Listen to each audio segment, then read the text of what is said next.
Hello viewers, আসসালামু আলাইকুম। আশা করছি আপনারা সবাই অনেক ভালো আছেন। আজ কথা বলবো সম্প্রতি লঞ্চ হওয়া 14 থেকে 15,000 টাকা বাজেটের মধ্যে সবথেকে স্মুথলি রান করা একটি স্মার্টফোন নিয়ে। আর সেটি হলো Redmi 14C। Xiaomi দাবি করছে এই ফোনটি নাকি আপনার জীবনকে স্মুথ করে দিবে। তবে চলুন দেখে নেই এই ফোনটি জীবনকে কতটা স্মুথ করছে। আজকের এই পুরো ভিডিও জুড়ে আমি আছি রিমন আহমেদ, আপনারা দেখছেন এবিসি টেক।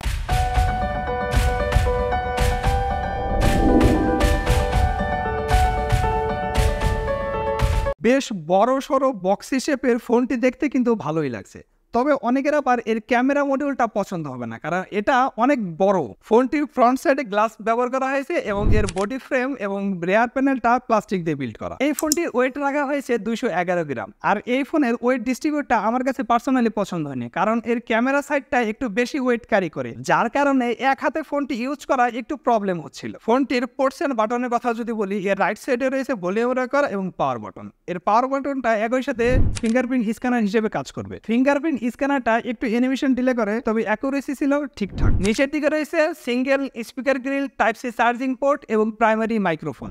লেফট সাইডে রয়েছে একটি সিম কার্ড ট্রে, যেখানে দুইটি সিমের পাশাপাশি একটি ডেডিকেটেড এসডি কার্ড স্লট রয়েছে এবং উপরের দিকে রয়েছে একটি 3.5 মিলিমিটার হেডফোন জ্যাক। Xiaomiর এই ফোনটিতে নেই কোনো নয়েজ ক্যান্সেলেশন মাইক। এই ফোনটিতে নয়েজ ক্যান্সেলেশন মাইক দিলে ফোনে কথা বলার সময় আরেকটু বেটার পারফরমেন্স পাওয়া যেত। ফোনটিতে রয়েছে 6.88 ইঞ্চের একটি আইপিএস এলসিডি প্যানেল, যার রেজুলেশন 720x1640 পিক্সেলস, যার পিপিআই ডেনসিটি রয়েছে 260। ইনডোরে এর ভিজিবিলিটি ঠিকঠাক থাকলেও প্রপার সানলাইটে একটু স্ট্রাগল করছিল, তবে এটা মেনে নেওয়ার মতো। এই ফোনটিতে রয়েছে 120 হার্টজ রিফ্রেশ রেট। মূলত এ কারণেই কোম্পানি দাবি করছে এই ফোনটি আপনার লাইফকে স্মুথ করে দিবে। 14 থেকে 15,000 টাকা বাজেট ফোনে আমরা 120 হার্টজ রিফ্রেশ রেটটা খুব কম পাই, তবে এই ফোনটি সেটা দিয়েছে, এটা একটা ভালো দিক। তবে কথা হচ্ছে এই 120 হার্টজ রিফ্রেশ রেটটা সব সময় এমনকি সব অ্যাপ্লিকেশনে প্রপারলি পুশ করতে পারে না। কিছু কিছু অ্যাপ্লিকেশন বা ওয়েবসাইট স্ক্রলিং করার সময় এটি 120 হার্টজ রিফ্রেশ রেটটা পুশ করতে পারে, বাকি সময় এটি 60 হার্টজে নেমে আসে। তবে ভালো লাগার একটি বিষয় হচ্ছে এই ফোনটির ডিসপ্লে বেশ বড় সড়ো হওয়ায়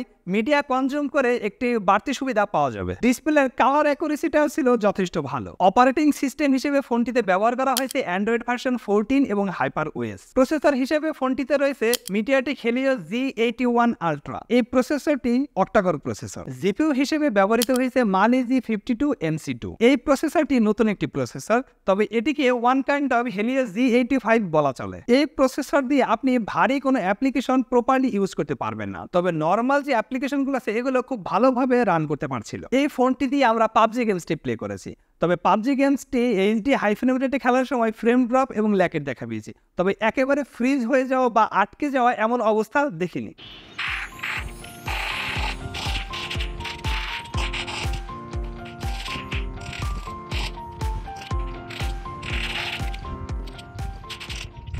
অপরদিকে ফোনটি দিয়ে 2D গেমগুলো বেশ স্মুথলি খেলা যাচ্ছিল। এই ফোনটি দিয়ে হাই গ্রাফিক সেটিংসে পাবজি ফ্রি ফায়ার গেমসটি স্মুথলি না খেলতে পারলেও রেগুলার ইউজে বেশ ভালো একটা পারফরমেন্স পাবে। যেরকম 2D games, social media scrolling বা 3-4টা অ্যাপ্লিকেশন নিয়ে এট এ টাইম স্মুথলি কাজ করতে পারবে। এই ফোনটি আমাদের কাছে বেশ কিছুদিন ছিল।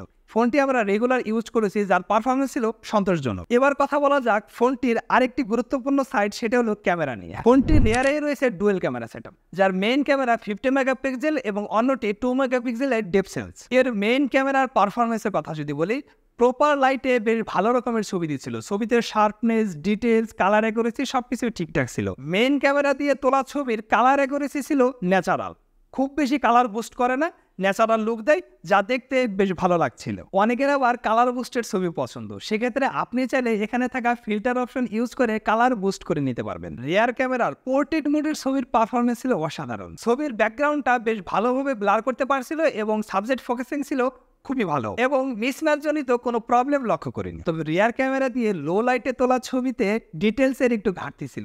সেক্ষেত্রে যদি আবার নাইট মোড অন করে স্টেডি হাতে ছবি তুলতে পারেন, সেক্ষেত্রে আবার বেটার রেজাল্ট পাবেন। ফোনটির ফ্রন্টে রয়েছে 13 মেগাপিক্সেলের একটি সেলফি ক্যামেরা। সেলফি ক্যামেরা দিয়ে দিনের বেলা তোলা ছবির পারফরমেন্স ছিল খুবই ভালো।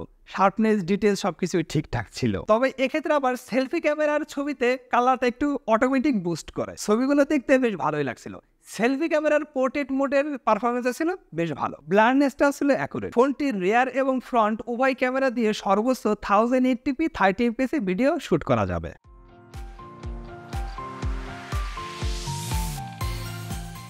ওভারঅল যদি এই ফোনের ক্যামেরা পারফরমেন্স নিয়ে কথা বলি, তবে আমি বলবো বাজেট অনুযায়ী এর ক্যামেরা পারফরমেন্স আমার কাছে পার্সোনালি ভালো লেগেছে। ফোনটিতে ব্যবহার করা হয়েছে সিঙ্গেল স্পিকার গ্রিলে। শাওমির ম্যাক্সিমাম ফোনে স্টোরি স্পিকার ব্যবহার করা হয়ে থাকে, তবে এই সিঙ্গেল স্পিকারের লাউডনেস ছিল খুবই ভালো। 80% পর্যন্ত কোনো ডিস্টরশন লক্ষ্য করিনি। ফোনটির নেটওয়ার্ক কানেক্টিভিটি নিয়ে যদি কথা বলি, ফোনটি দিয়ে কথা বলার সময় আমরা কোনো ধরনের প্রবলেম ফেস করিনি। এছাড়াও ফোনটিতে রয়েছে ডুয়েল ব্যান্ড ওয়াইফাই সাপোর্টেড এবং লেটেস্ট ব্লুটুথ ভার্সন 5.4। ফোনটিতে ব্যবহার করা হয়েছে 5160 mAh এর একটি বিগ ব্যাটারি। এর থেকে রেগুলার ইউজে 1.5 দিনের মতো ব্যাটারি ব্যাকআপ পেয়েছে। ফোনটি চার্জ করার জন্য এর বক্সে রয়েছে এই 33 ওয়াটের একটি চার্জার, যা দিয়ে ফোনটি ফুল চার্জ করতে সময় লেগেছে অ্যারাউন্ড 1 ঘন্টা 45 মিনিটের মতো। এই ফোনটি একটি ভেরিয়েন্টে লঞ্চ হয়েছে, যা 6128GB ভেরিয়েন্ট, যা বর্তমান মার্কেট প্রাইস 14,999 টাকা। 15,000 টাকায় শাওমি এই ফোনটিতে যা যা অফার করছে তা বাজেট বিবেচনায় ঠিক আছে। এই ফোনটি আপনাদের কাছে কেমন লেগেছে তা কমেন্ট করে জানাতে পারেন। রেগুলার স্মার্টফোন বা গ্যাজেটের ভিডিও পেতে আমাদের চ্যানেলটি সাবস্ক্রাইব করে আমাদের সাথেই থাকবেন। আজ এ পর্যন্তই,